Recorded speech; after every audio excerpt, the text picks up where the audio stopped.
Hey everybody, I'm going to try to talk louder. Hopefully you can hear me. I'm on the side of the highway.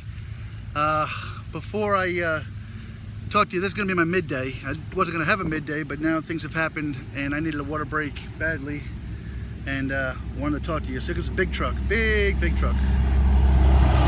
And there goes a big truck. But while that big truck went by, let me share something with you before I get started. So if you can see back on this highway out there, there's not a lot of shoulder. So just to shoot a few, maybe a mile or two back, I'm walking along and I'm walking on the concrete because the grass just turns your ankles and everything else. And I want to say thank you to a company or a company driver for O'Brien, I believe it's B-R-I-E-N, Ready Mix, driving a cement truck. And this fella had come up behind me, and you can see how narrow the lanes were that I just showed you. We were coming up towards a hill, and so I don't think he wanted to, and probably wasn't practical at his size, to be crossing over the yellow lines to go around me. So he waited patiently behind me, and I only knew this because he has a big ass truck that was making some noise.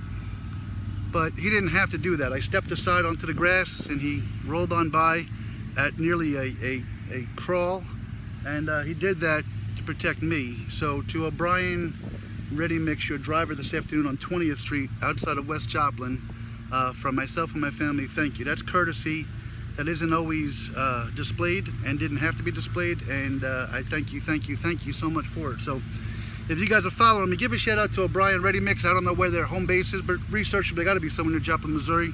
And whoever their driver is that was out here today, pressure their boss to buy him lunch tomorrow, will you? Because there's nothing better than saying thank you to somebody. That having been said, I'm having a rough day.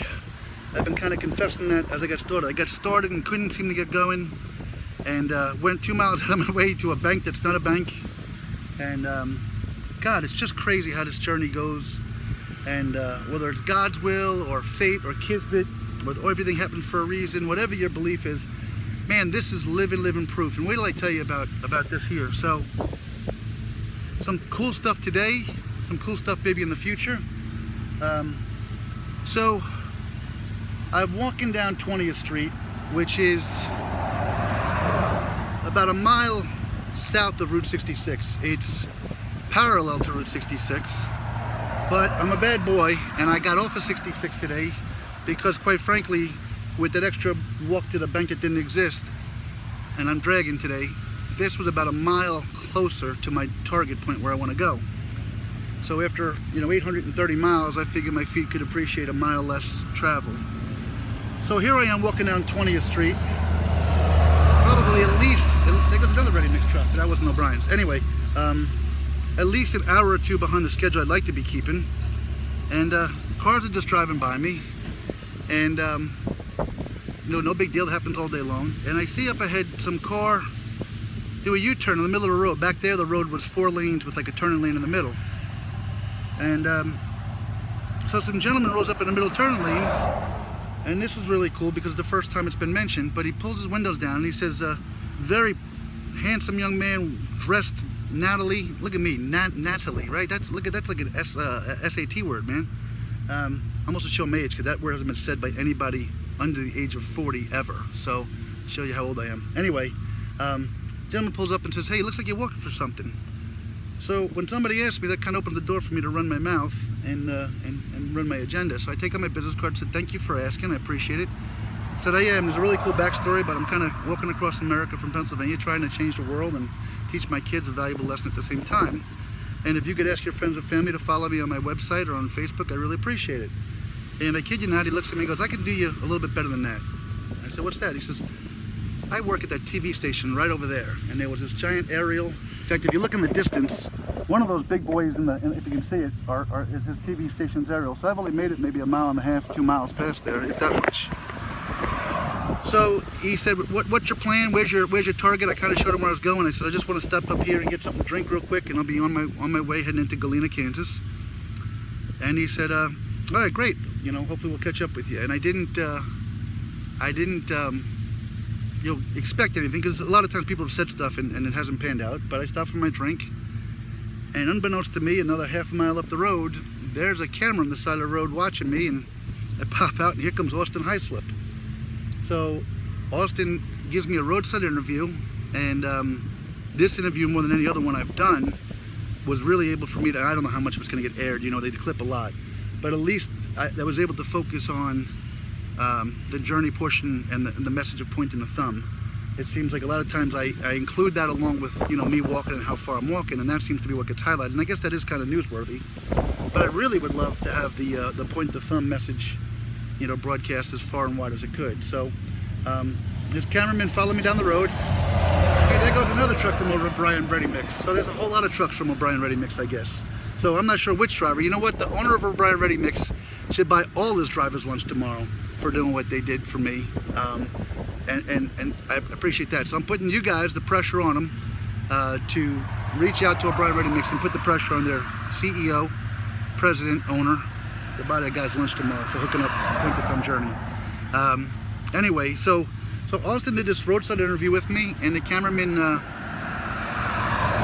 they asked some questions, and it was really, again, what are the chances of me dragging ass? Well, that's probably a pretty good chance. Let's forget that one for a minute. What are the chances of me walking down, not Route 66, but about a mile just south of it? What are the chances of me having just left a place where I stopped to get something to eat? I met some great people at Norma's Diner. What are the chances of this gentleman riding to work at just that exact time? And more importantly, right, I talk about often people's indifference, that we're all so wrapped up in our own world. You know, what are the chances that this gentleman, maybe he's just a good newsman, that he thinks enough of my story, or at least ask the question, right? To at least pull over and say, hey, what's going on? He could have easily been wrapped up in his own life, worried about getting to work in a meeting, getting to, you know, on Facebook and see how his likes are doing, or talking to his wife or girlfriend or kids or whatever, I don't know. But the point is, he didn't. He actually took the time to reach out to me, just another fellow man, and it was funny during the interview. He said, well, you're just a common Joe, you know, right? I mean, telling a story. And it's funny because I am, but, you know, with my name being Jim Smith, I'm really as common as it gets. So you can't get more common than Jim Smith, I guess. Maybe Joe Smith, I don't know. Joe Brown, I don't. Anyway, so yeah, so I had to laugh when he said common Joe, because no one's more common than me. But it's a really cool thing that these people are taking an interest. And so I asked, and I guess, I'm not sure if we're going to be on the 6 and 10 o'clock, just the 10 o'clock, just the 6, I have no idea. But apparently in Joplin, the ABC and NBC affiliates will both be carrying me. I think they have a Facebook page called the 4 States News, or 4 States something or other. But anyway, look up Austin Hyslip, Hyslip, and he's the guy that took the time to get to know me. And again, you talk about a perfect storm in terms of things that needed to go right for our meeting to take place, and it happened. And as I said, I am so not in control of this journey anymore. I don't make a conscious decision to walk a mile south of Route 66. I'm going to be getting back on it in Galena. That's why it meets up with it, just so you know. So it's not like I'm abandoning the route. But, you know, I happened to stop for a break just at times when otherwise it would have been past where he was walking. You know, who knows how this comes together. So I wanted to share that stuff with you. It was great meeting Ashley at Norma's Diner and having her share her story with me. Lost 200 pounds. Was a past addict that kicked that habit, which is always deserves applause. Oh, I didn't share some other cool information. So, to those of you that don't know, I'm embarrassed to admit this a little bit, and the reporter, not the reporter, but the cameraman probably felt a little bit weird. So I have a few crushes on people, and it sounds really weird and bizarre for a 50-year-old guy to have crushes. But 2 of my biggest crushes are on guys, and I don't mean that way, so relax, everybody. But if you've been following me for a long time, from the beginning, you'll know I have 2 male crushes. One of them is Phil Vassar, who I listen to every day and is a part of my life every day. And I just found that his daughter's playing some music, and I was trying to link it this morning to get her songs on my Facebook page and give her a little publicity, but I didn't quite get there yet. And the other guy who has been a huge impact on mine and my kid's life is Dr. Phil. And I do miss watching Dr. Phil as often as I used to. And I try to, you know, live my life by some of his sayings, and I've got my favorites. I posted on here way back in the day. If you go back into my YouTubes, you'll find my favorite let's try this again, my 5 favorite Dr. Philisms. Anyway, the cameraman said that he shared 2 bits of information that I think is really awesome, possibly. Well, the first one is in Tulsa, I guess this local network had an anchor that either took a job, promoted, whatever, out to Tulsa. So they're going to pass the word along for me. I should be in Tulsa about this time next week if all goes as planned, which is a pretty big city. And to be honest with you, I was planning on looking into seeing if Tulsa's playing a home game next Saturday. I thought, how cool would it be to go tailgate at Tulsa Stadium and maybe spread my point the thumb mantra around and take some videos and share that day with you guys. I guess there's got to be a lot of people there. Pretty big program. I believe they're the Tulsa Golden Hurricane, if I remember correctly, but I might be wrong. But I wanted to see if they're playing home this Saturday. And then he told me, what my path I was taking, I told him some towns. He said, well, that's Dr. Phil's hometown. And in fact, there's a little restaurant that he likes to frequent there. So I assume if I pop in, it'll probably be some Dr. Phil memorabilia, maybe some pictures or whatever. And that'd be pretty cool for me. So I started getting a little giddy and stupid and smiling. And this guy probably thought, what the heck's going wrong here? Why is this 50-year-old man getting a little stupid over Dr. Phil? But that's who I am. Sorry, guys. But just so you know, I'm on the up and up. I do have my female crushes as well. So I have a few. One I'm going to hold on to because I want to give her due right. But I want to tell you about my little history going back to the early 80s with Ellen DeGeneres. So I'll talk about her another time. But I love Ellen. But I used to crush on Jessica Alba, who still is as majestically, elegantly beautiful a woman in the world. But I don't know. She just, I guess she hasn't responded to my SOS signals, being all happily married with 2 kids and everything like that. So Jessica's been sort of replaced by a couple of others. And one, just so you know, I'm on the up and up, is Sandra Bullock, who I love in A Time to Kill and Blindside and so many other things. But she has gone from being like great to just the poster child. She's so talented. She's so beautiful. But I like what she's doing. I like how she handles herself personally. I think character goes a long way, and I like how she's handled herself a whole lot. And the other one, and I mentioned her a couple times, is J-Lo, Jennifer Lawrence, who's been in like a bunch of my favorite movies. The Underrated Joy, Silver Linings Playbook. Her and Bradley Cooper just kill it. But I love every time I see her kind of on the red carpet or on stage. The other day I saw her watching her on Ellen, and I don't even know if it's true, and I kind of zoom in and out of things, but she was giggling up a storm talking to her dog. And I think she had a big glass of rum in front of her. Maybe she did, maybe she didn't. I'm not trying to start any rumors.